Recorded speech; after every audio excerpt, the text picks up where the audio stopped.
Lord. Today we're reading Psalm 46 verse 1. God is our refuge and strength, an ever-present help in trouble.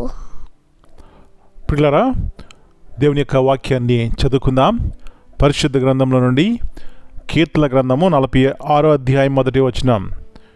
దేవుడు మనకు ఆశ్రయమును దుర్గమునై ఉన్నాడు.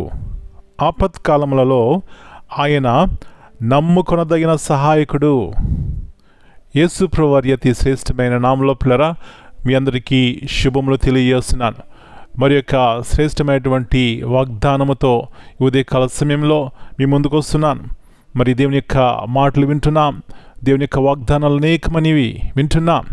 మరి ప్రతి దినము కూడా దేవుని యొక్క వాగ్దానాలు పట్టుకుని ప్రభువా ఈ వాగ్దానాన్ని నా జీవితంలో నెరవేర్చు అని విశ్వాసంతో ప్రార్థించినప్పుడు, దేవుణ్ణి స్తుతించినప్పుడు, ఆరాధించినప్పుడు మన జీవితంలో దేవుని యొక్క వాక్యము నెరవేర్చబడుతుందనే సత్యాన్ని జ్ఞాపకం చేస్తున్నాను.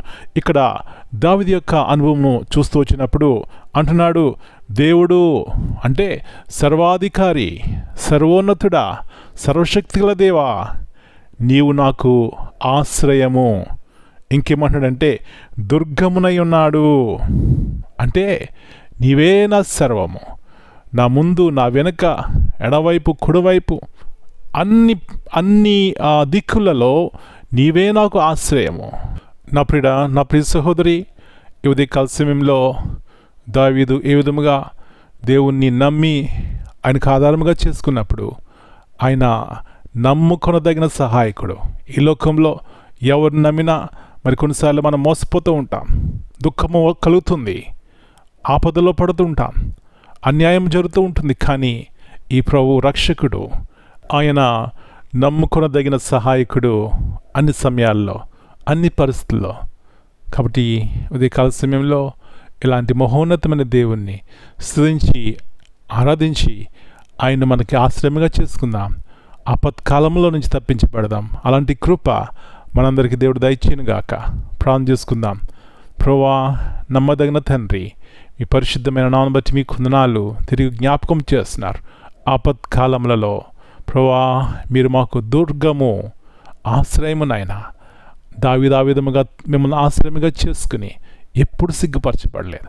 ఇలాంటి విశ్వాసంతో మేము కూడా ఈ యొక్క ప్రామిస్, ఈ యొక్క వాగ్దానాన్ని పట్టుకుని ప్రభువా అన్ని సమయాల్లో మీ కొరకు జీవించడానికి, మీ మహిమ మా జీవితాల ద్వారా కనపరచబడడానికి సహాయం ఇచ్చేయమని ఈ దినమంతా మీరు ఎక్కడి కింద భద్రపరిచిన ఆయన మా పిల్లల యొక్క కుటుంబాలని మీ యొక్క శాంతి సమాధానంతో నింపమని, ప్రతి ఒక్క కీడు, అపాయం, దుఃఖం నుంచి తప్పించి, వ్యాధిగ్రస్తులు ఉన్నట్లయితే వారిని బాగు చేయండి, ముట్టండి, స్వస్థపరచమని యేసయ్య అతి పరిశుద్ధమైన ఘనమైన నామమును బట్టి ప్రార్థన చేస్తున్నాను తండ్రి. Amen. God bless you all.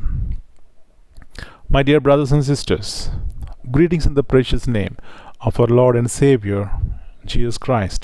Here in Psalm 46 verse 1, the Bible says, God is our refuge and strength. This verse reminds us that God is not distant or uncertain. He is our constant refuge and reliable source of strength. In moments of pressure, fear, or instability, we can confidently turn to Him, knowing that His help is always available. Amen.